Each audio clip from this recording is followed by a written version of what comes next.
Hello दोस्तों, good morning. सभी का स्वागत है हमारे YouTube channel Israel sir GS में।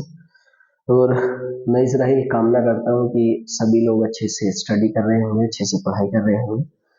और जिन भी टॉपिकों पर हम लोग डिस्कस कर रहे हैं, हम लोगों ने डिस्कशन करा है, उन टॉपिकों पर आप लोगों ने विशेष ध्यान दिया होगा और उसका बेनिफिट एग्जामों में आपको बहुत ज़्यादा मिला भी होगा। और जैसा कि हम केवल उन्हीं टॉपिकों पर डिस्कशन करना चाहते हैं जिन टॉपिकों की महत्ता एग्जाम की दृष्टि से बेहद महत्वपूर्ण है।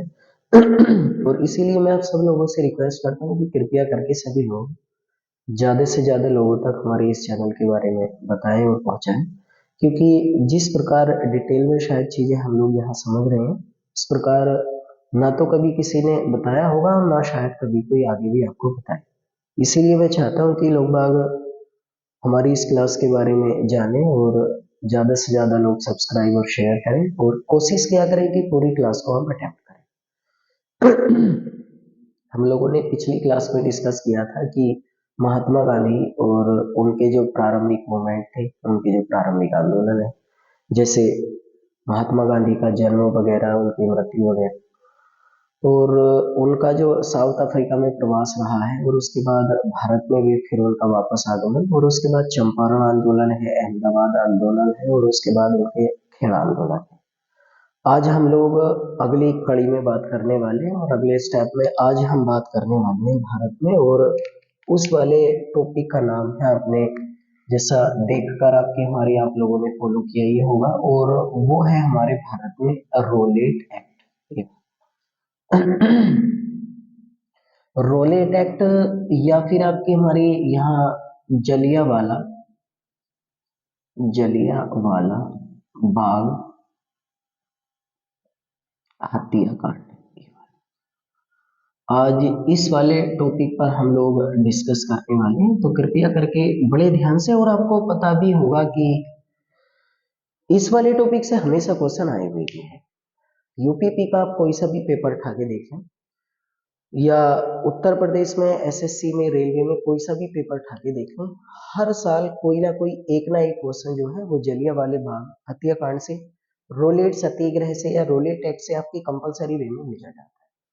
तो कृपया करके इसी रीजन से मैं आप लोगों से आपकी रिक्वेस्ट करता हूँ कि आप क्लास को सीरियसली लें, और पढ़ाई को अगर सीरियसली लेंगे तो ही आपकी पढ़ाई भी आपके लिए काम करेगी।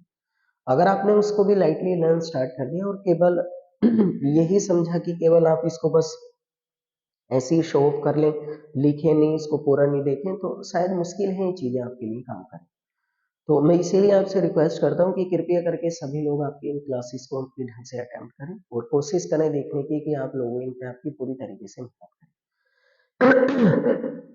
तो चलो आइए शुरू करते हैं इस क्लास के बारे में, और हम लोग आपकी डिस्कस करेंगे रोलेट पहले एक्ट पर, और रोलेट एक्ट के बाद फिर रोलेट सत्याग्रह पर, रोलेट सत्याग्रह के बाद फिर जलियांवाले बाग हत्याकांड पर। स्टेप बाय स्टेप मैं आपको डिटेल में समझाऊंगा और उसके बाद हम आगे डिस्कस करना स्टार्ट करते हैं। देखिए, पहली बात तो हम लोग आपकी हमारी सबसे पहले बात करते हैं कि समय जो था आपकी, जिस समय की हम बात करने वाले हैं वो दौर है 1919 का।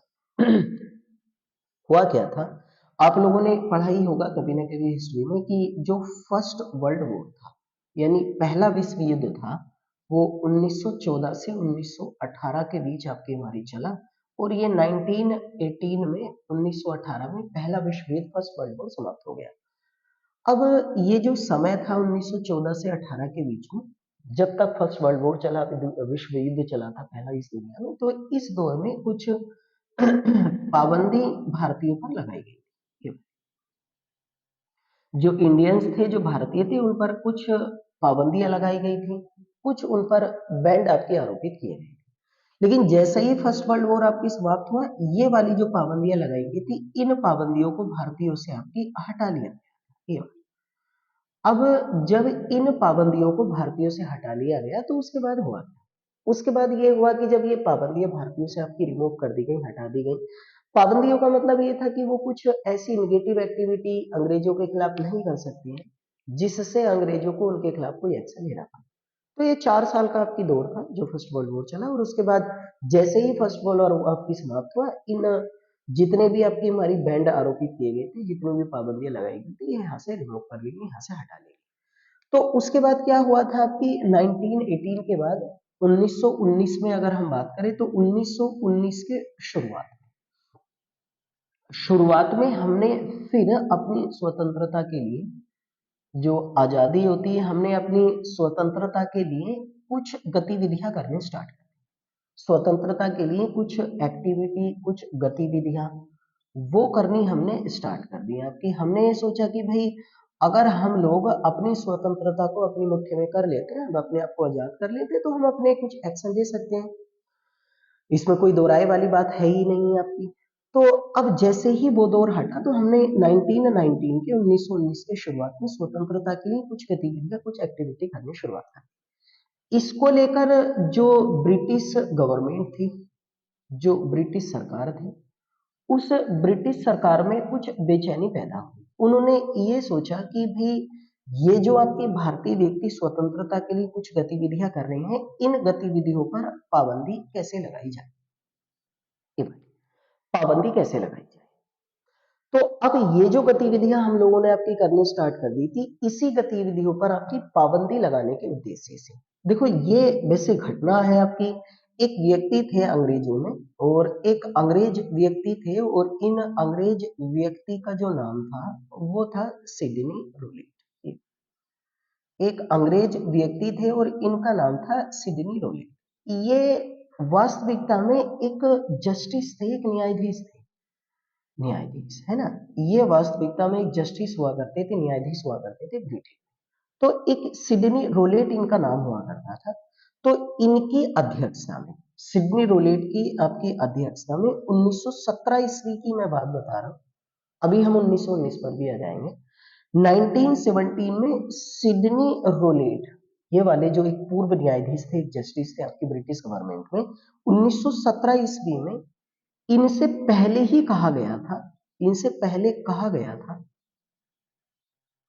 था कि तुम भारतीयों पर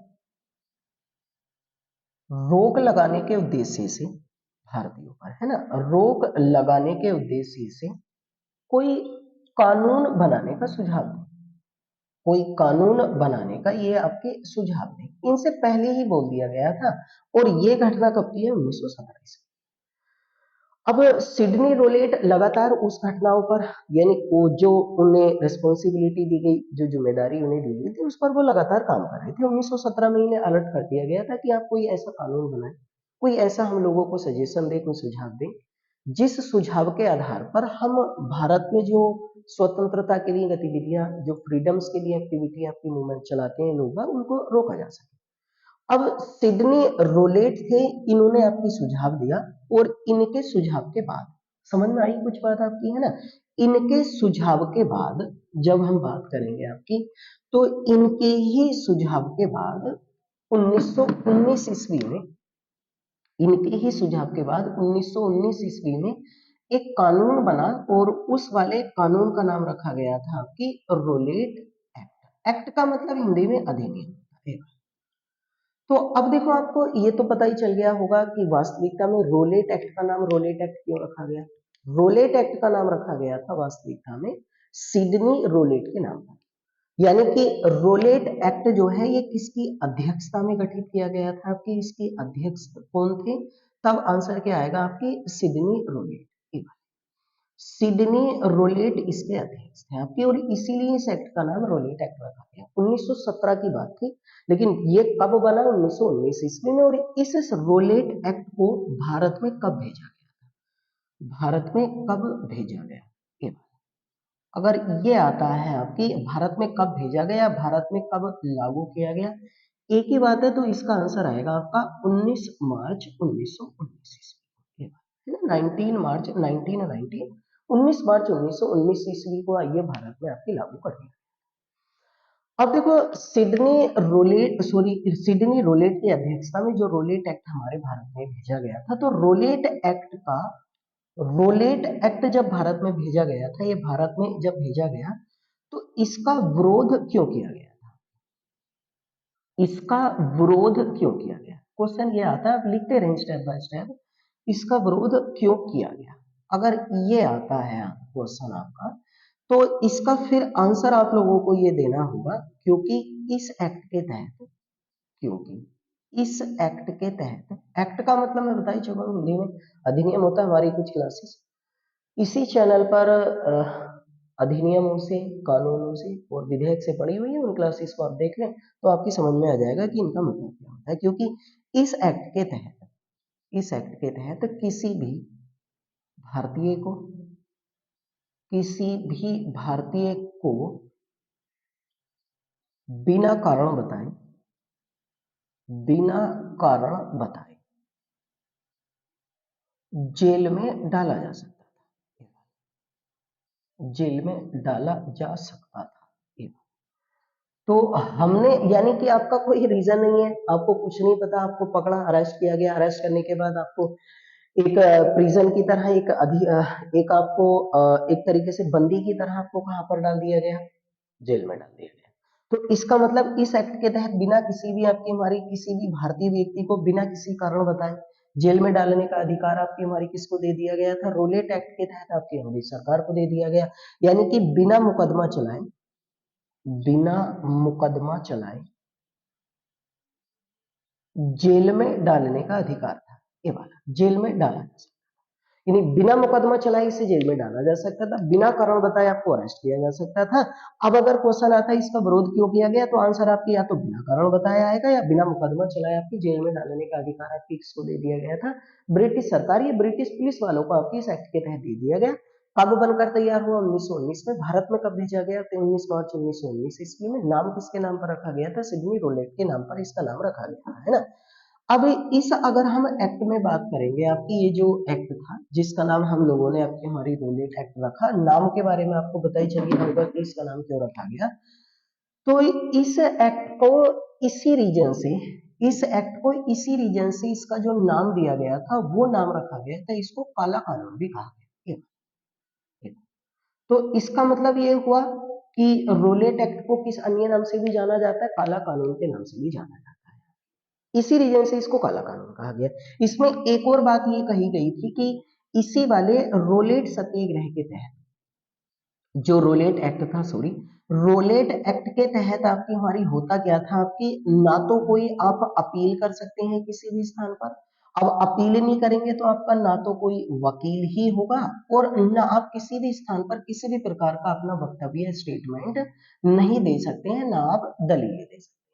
तो इसका मतलब ये हुआ कि ना अपील, ना वकील और ना दलील, ये वाला, ये किस कानून के बारे में कहा गया था आपका, तब आंसर क्या आएगा आपकी, किस कानून के बारे में कहा गया, तब आंसर आएगा आपका रोलेट एक्ट के बारे में। यानी कि काला कानून भी इसी को कहा गया, इसी एक्ट को आपकी हमारी ना अपील, ना वकील, ना दलील का आपकी कानून कहा गया। इसी कानून का आपकी लाने का उद्देश्य क्या था, भारत में बिना मुकदमा चलाए किसी भी व्यक्ति को जेल में डालने का अधिकार दे दिया गया। ठीक है, बिना किसी भी कारण बताए आपको जेल में डालने का अधिकार दे दिया गया। अब अगर क्वेश्चन आता है आपकी हमने विरोध क्यों किया, वो मैं बता चुका हूं। अब ये है कि भारत में रोलेट जो एक्ट था, इसे लाने का प्रमुख उद्देश्य क्या था, इसे लाने का प्रमुख उद्देश्य क्या था, प्रमुख उद्देश्य। अब अगर ये आपकी हमारी क्वेश्चन पूछा जाता है और पूछा ही गया है आपकी इसी फॉर्म में कि रोलेट एक्ट को भारत में लाने का प्रमुख उद्देश्य क्या था, तब आंसर आएगा राष्ट्रीय एवं राष्ट्रीय एवं क्रांतिकारी गतिविधियों पर रोक लगाने के लिए, गतिविधियों पर रोक लगाने के लिए, ये बात है ना, राष्ट्रीय एवं क्रांतिकारी गतिविधियों पर रोक लगाने के लिए। भाई अगर कोई ऐसा कानून लाए जिसमें लोगों को इतना ज्यादा आपकी हमारी फोबिया उत्पन्न कर दिया जाए, लोगों के बीच में इतना ज्यादा फोबिया यानी कि डर उत्पन्न कर दिया जाए कि वो अगर कोई भी आपकी नेशनल मूवमेंट करेंगे, कोई भी फ्रीडम्स मूवमेंट अगर करेंगे तो उन्हें बिना किसी भी कारण बताए, बिना किसी भी रीजन के आपकी हमारी एक प्रिजनर की तरह, एक कैदी की तरह आपकी हमारी प्रिजन में, जेल में आपको डाल दिया जाएगा, ठूस दिया जाएगा, तो फिर आदमी आपकी हिम्मत ही क्यों करेगा, टैबू ही नहीं करेगा आपको किसी भी एक्टिविटी करने की। तो लाने का प्रमुख उद्देश्य ये था। विरोध करने का उद्देश्य हमारा क्या रहा है, नाम इसका क्यों रखा गया आपकी हमारी किसकी अध्यक्षता में कब लाया गया है, आपके सब समझ में आ गया। अब अगर आपकी हमारी आपसे क्वेश्चन पूछा जाता है कि हमारे भारत में अगर हम आपकी हमारी इस रोलेट के बारे में बात करें, तो अब एक और क्वेश्चन यहाँ से पूछा जाता है कि ये जो रोलेट सत्याग्रह आपकी सॉरी रोलेट एक्ट था, रोलेट एक्ट का विरोध भारतीय राष्ट्रीय कांग्रेस ने क्यों किया था? क्योंकि उस समय एक ही पॉलिटिकल पार्टी थी, इंडियन नेशनल कांग्रेस, भारतीय राष्ट्रीय कांग्रेस। इसने विरोध भारतीय रोलेट एक्ट का विरोध भारतीय राष्ट्रीय कांग्रेस ने क्यों किया? अगर ये क्वेश्चन आता है तब इस वाले क्वेश्चन का जो आंसर देना है, फिर आपको आंसर देना है व्यक्तिगत स्वतंत्रता को बाधित करने के लिए। व्यक्तिगत जो फ्रीडम्स होती है, व्यक्तिगत स्वतंत्रता को बाधित करने के लिए, यानी कि इस वाले एक्ट में व्यक्तिगत स्वतंत्रता को आपकी हमारी बाधित किया गया था और इसीलिए आपकी भारतीय राष्ट्रीय कांग्रेस ने इसका आपकी विरोध करा था, इसके अगेंस्ट वो आपकी चले गए। तो किस उद्देश्य से लाया गया मैं बता चुका हूँ, भारतीयों ने क्यों विरोध किया है मैं बता चुका हूँ, कब लाया गया मैं बता चुका हूँ, नाम किसके नाम पर रखा गया मैं बता चुका हूँ आपकी, इसका प्रमुख उद्देश्य क्या था, कांग्रेस ने इसका विरोध क्यों किया था आपकी, और इसी रीजन से रोलेट जो एक्ट था इसका दूसरा नाम रखा गया था the anarchical revolutionary crime act. ये जरूर लिखें भाई आप, 1919 ये वाला। देखो क्वेश्चन ऐसे आता है the anarchical revolutionary crime act 1919 को साधारण रूप में किस नाम से जाना जाता है, साधारण रूप में किस नाम से जाना जाता है ये बात। तब इसका आपके हमारी आंसर आप लोगों को क्या देना है, तब आंसर आप दोगे आपकी रोलेट एक्ट ये वाला। समझ में आया भाई कुछ? अनार्किकल का मतलब आप इंग्लिश में जाके सर्च करना, मतलब ऐसा तख्ता पलट होता है, एक ऐसा आपकी हमारी भाई बेतुका आपकी हमारी शासन होता है जिसका कोई भी एक आपकी भाई एक तरीके से अध्यक्ष ना हो। रेवोल्यूशनरी का मतलब क्रांतिकारी, क्राइम का मतलब जुर्म को दबाने के लिए। तो वास्तविकता में तो इस कानून का नाम ये था, लेकिन इस व्यक्ति के नाम पर इस कानून का नाम सिडनी रोलेट के नाम पर क्या रखा गया था, रोलेट एक्ट रखा गया था, भारत में लागू कर दिया गया। अब भारतीयों का आपके हमारे क्या होना था, हम इसका विरोध करेंगे, सीधी सी बात है आपकी। तो अब अगर क्वेश्चन आता है कि ये जो आपकी रोलेट एक्ट था, रोलेट एक्ट के विरोध में किस व्यक्ति ने लगान न देने का आह्वान किया था। आह्वान का मतलब लोगों से आग्रह किया था, आह्वान किया था। अगर ये क्वेश्चन आता है तब इसका आंसर आप लोगों को जो देना है वो देना है आपकी स्वामी श्रद्धानंद। ये बात आगे भी मैं इन चीजों को जब बताऊंगा तो वहां भी स्वामी श्रद्धानंद जी का नाम आएगा। तो रोलेट एक्ट के विरोध में किस व्यक्ति ने भारतीयों से कहा था कि कृपया करके इस एक्ट का विरोध हम लोगों को करना है और इस एक्ट के विरोध में आप किसी भी आपकी हमारी अंग्रेज व्यक्ति को किसी भी प्रकार का टैक्स या लगान ना पे करें। ऐसा किसने कहा था, स्वामी श्रद्धानंद ने। इसका दूसरा नाम ये था आपकी, क्यों लाया गया, कांग्रेस ने क्यों विरोध करा, कब लाया गया, नाम क्या रखा गया, वो सब कुछ आपके सामने है। अब उस समय गांधी जी की पॉपुलैरिटी आप लोगों को पता ही है आपकी कितनी हो चुकी थी। तो गांधी जी की जो पॉपुलैरिटी थी, जो लोकप्रियता थी, वो बहुत ज्यादा आपकी बढ़ चुकी थी, क्योंकि गांधी जी इससे पहले चंपारण आंदोलन, अहमदाबाद आंदोलन, खेड़ा आंदोलन में सक्रिय हो चुके थे, लेकिन वो आंदोलन आपकी क्षेत्रीय आंदोलन थे, है ना। तो अब ये जो आपकी रोलेट आपकी सत्याग्रह था, इस रोलेट एक्ट के बारे में अगर हम बात करेंगे आपकी, तो गांधी जी ने रोलेट एक्ट के विरोध में, है ना, रोलेट एक्ट के विरोध में गांधी जी ने,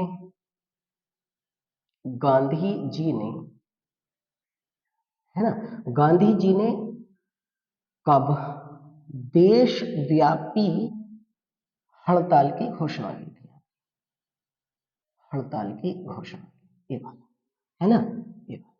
तब आंसर आएगा इसका आपकी 6 अप्रैल 1919 ईस्वी, ये बात। तो गांधी जी ने आपकी ये कहा कि इस एक्ट का हम विरोध करेंगे, और इस एक्ट का विरोध करने के लिए उन्होंने देशव्यापी हड़ताल की घोषणा कब कर दी थी आपकी, 6 अप्रैल 1919 में।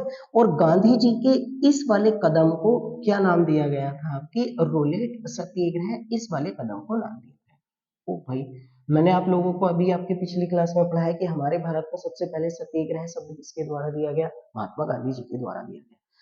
तो रोलेट सत्याग्रह गांधी जी ने आपकी किसके विरोध में चलाया था? रोलेट एक्ट के विरोध में चलाया था आपकी। अब अगर क्वेश्चन आता है आपकी कि महात्मा गांधी का यानी गांधी जी का भारतीय राजनीति में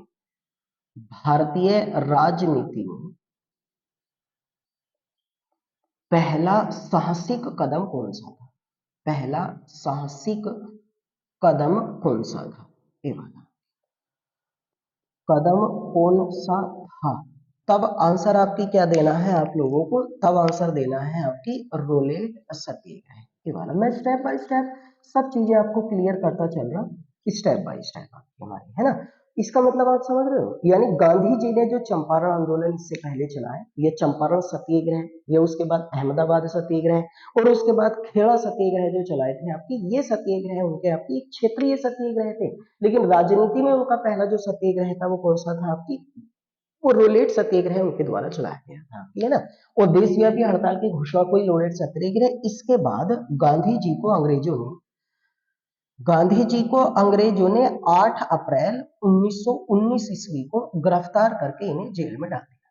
ये वाला लेकिन गांधी जी जो है वो रोलेट एक्ट के तहत गिरफ्तार नहीं हुए थे आपके, हैं ये बात समझना आपकी। इनको रोलेट एक्ट के तहत गिरफ्तार नहीं किया गया था, इनको तो देशव्यापी हड़ताल की घोषणा करने के कारण गिरफ्तार कर लिया गया था। तो 6 अप्रैल को इन्होंने अनाउंसमेंट करा, 8 अप्रैल को इनको अरेस्ट कर लिया गया था आपकी, है ना।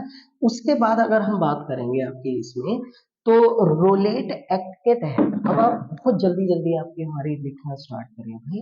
रोलेट एक्ट के तहत सबसे पहले गिरफ्तार होने वाले क्रांतिकारी कौन थे?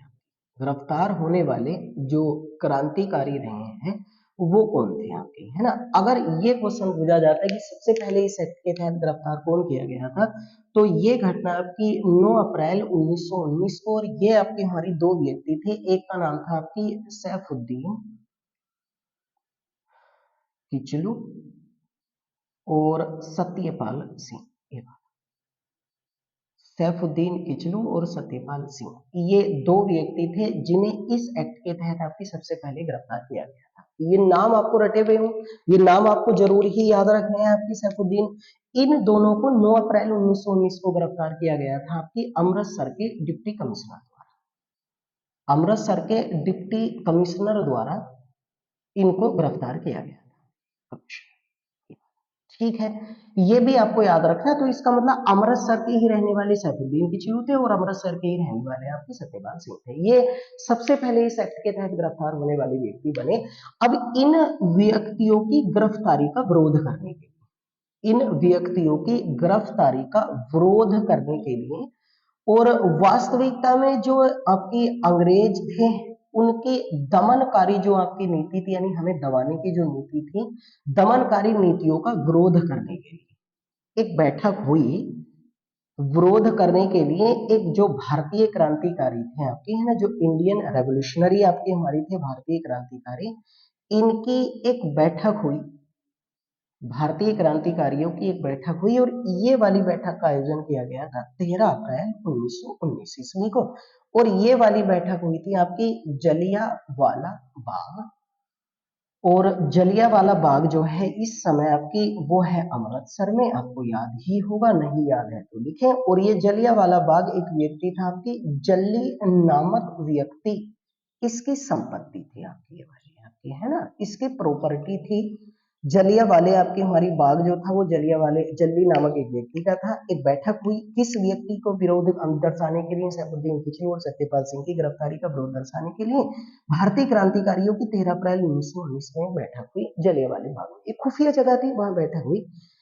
इस बैठक की सूचना हंसराज एक देशद्रोही था, ये वाला, है ना, इसे देशद्रोही कह सकते हैं हम लोग। एक देशद्रोही था, इसने इसकी सूचना जो है वो अंग्रेजों को दे दी भाई। अंग्रेज, इसने जो इसकी सूचना है वो किसको दे दी थी? आपकी अंग्रेजों को दे दी। तो हंसराज का नाम आप जरूर याद रखें आपकी, है ना। इसकी सूचना के आधार पर अब बहुत जल्दी जल्दी आपकी हमारी लिखा करें जो भी मैं चीजें आप लोगों को बता रहा हूँ, है ना। इसकी सूचना के आधार पर हंसराज ने जब सूचना दी तो उस समय यानी कि 13 अप्रैल 1919 ईस्वी को इस समय पंजाब का जो गवर्नर था, देखो ध्यान से सुनना, मुझे यहाँ दो नाम एक समान ही आएंगे। जो पंजाब का गवर्नर था उसका नाम था माइकल ओ डायर। ये बात समझ रहे हो आप, है माइकल ओ डायर। और इस समय अमृतसर का जो गवर्नर था, अमृतसर का जो गवर्नर था उसका नाम था जनरल डायर। देखो दोनों अलग अलग है भाई, यहाँ चीजें आपकी क्लैरिफाई करके चलो ना। उसका नाम था जनरल डायर, उसका नाम था माइकल ओ डायर। तो इस अमृतसर के गवर्नर जनरल डायर ने माइकल और डायर से आपकी हमारी ये कहा कि आप मुझे परमिशन दें और मैं यहाँ 13 अप्रैल में जो बैठक हो रही है जलियांवाला बाग, इस वाले बाग में जाकर मैं यहाँ पर आपकी जो क्रांतिकारी हैं उन्हें आपकी दबाने की कोशिश करता हूँ। यानी कि जो क्रांतिकारी गतिविधियां हो रही हैं उसे आपकी दमन करने की वो कोशिश करेगा। उसने सूचना दे दी माइकल ओडायर ने। अब माइकल ओडायर के द्वारा जनरल डायर को परमिशन दे दी गई। अब परमिशन देने के बाद आपकी ये जो जनरल डायर था इसने जलियांवाले बाग में जो हमारे भारतीय क्रांतिकारी थे, जो इंडियन रेवोल्यूशनरी थे, भारतीय क्रांतिकारी, इन पर गोली चलवा दी गई, है ना, गोली चलवा दी गई थी। और ये घटना है 13 अप्रैल 1919 की। और इस वाले गोली कांड में लगभग 1000 लोगों आपके हमारे भाई इसमें मारे गए, मृत्यु हुई। और इसमें लगभग 3000 लोग इसमें आपकी घायल हुए थे। लेकिन सरकारी रिपोर्ट में केवल ये बताया गया था कि 379 व्यक्ति ही इसमें मारे गए। तो ये वाला जो आपकी हमारी कांड हुआ था ना, जो जनरल डायर ने अंजाम दिया था माइकल और डायर के कहने पर, आपकी इस वाले कांड को क्या बोला जाता है, आपकी जलियांवाला हत्याकांड कहा। तो जलियांवाला हत्याकांड आपकी हमारी वास्तविकता में किसके विरोध में आपके हमारी हुआ था भैया? रोलेट एक्ट के विरोध में हुआ था। किन व्यक्तियों की गिरफ्तारी को बचाने के लिए? सैफुद्दीन किचलू और सत्यपाल सिंह की गिरफ्तारी को बचाने के लिए। किसने अंजाम दिया था जलियांवाले बाग हत्याकांड को आपकी? तो जनरल डायर है। किसके कहने पर अगर आता है, किसके कहने पर अंजाम दिया गया था, तो माइकल ओ डायर आता है ना। अब अगर क्वेश्चन आपकी हमारी, तो जलियांवाले बाग हत्याकांड में इतने लोग मारे गए, इतने लोग घायल हुए, लेकिन सरकारी रिपोर्ट में केवल इतना बताया गया ये जिम्मेदार था, लेकिन वास्तविकता में ये भी जिम्मेदार था। हंसराज ने सूचना दी थी जलियांवाला बाग हत्याकांड कहां पर हुआ था? अमृतसर में 13 अप्रैल 1919 ईस्वी। ठीक है भैया, है ना। अब अगर आपके हमारे यहाँ से एक क्वेश्चन और बनता है कि जिस समय भारत में या तो पूछा जाता है रोलेट एक्ट आया, है ना, या जिस समय हमारे भारत में आपकी जलियांवाला बाग हत्याकांड हुआ, जलियांवाला बाग हत्याकांड हुआ, ये उस समय भारत का वायसराय कौन था आपकी, है ना, उस समय भारत का वायसराय, ये वाला वायसराय, उस समय भारत का वायसराय कौन था? तब इसका आंसर आपकी जो आएगा वो आएगा लॉर्ड चेम्सफोर्ड। ये नाम आपको रटा हुआ होना चाहिए, चेम्सफोर्ड। 1916 से और 1921 तक इसका भारत में शासन काल रहा एज ए वायसराय। तो 16 से 21 के बीच में जो भी कुछ काम हुआ होगा वो इसी के द्वारा आपके हमारी, या इसी के शासनकाल में माना जाएगा। ठीक है भैया, है ना। अब इस वाला ये रोलेट आपके हमारी एक्ट के विरोध में इतना बड़ा हत्याकांड इन लोगों ने अंजाम दिया, जलियांवाला बाग हत्याकांड। तो इसी वाले जलियांवाला बाग हत्याकांड, है ना, वो बाग था, एक बाग हत्याकांड, इसके विरोध में हमारे भारतीयों ने कुछ कदम उठाए। और विरोध में आपकी हमारी सबसे पहले जो एक व्यक्ति थे आपकी रविंद्रनाथ टैगोर, है ना, आपने नाम सुना होगा, भारत के बहुत बड़े आपके हमारी कवि और आपके भारत के साहित्यकार रहे हैं। रविंद्रनाथ टैगोर ने इसके विरोध में अंग्रेजों को सर या नाइट की उपाधि वापस कर, सर या नाइट की जो इन्हें उपाधि दी गई थी ये अंग्रेजों को उन्होंने वापस कर दी। ये यूपीपी 2019 में पूछा गया। तो रविन्द्रनाथ टैगोर ने किसके विरोध में अंग्रेजों को सर या नाइट की उपाधि वापस करी? जलियांवाले बाग हत्याकांड में, है ना। इसी के विरोध में जमुना लाल बजाज ने अंग्रेजों को राय बहादुर की उपाधि वापस कर दी। राय बहादुर जो आपकी एक उपाधि थी ये अंग्रेजों को इन्होंने वापस कर दी। इसी के विरोध में एक व्यक्ति थे शंकरन नायर। शंकरन नायर ने वायसराय की कार्यकारिणी परिषद, वायसराय की कार्यकारिणी परिषद, वायसराय की कार्यकारिणी परिषद से इस्तीफा दे दिया था। यानी कि ये वायसराय की कार्यकारिणी परिषद में आपकी नौकरी करते थे, काम करते थे, और इन्होंने इसी के विरोध में आपकी इस्तीफा दे दिया। इसी के विरोध में जो महात्मा गांधी जी थे आपके, महात्मा गांधी जी ने केसर हिंद की उपाधि वापस कर दी।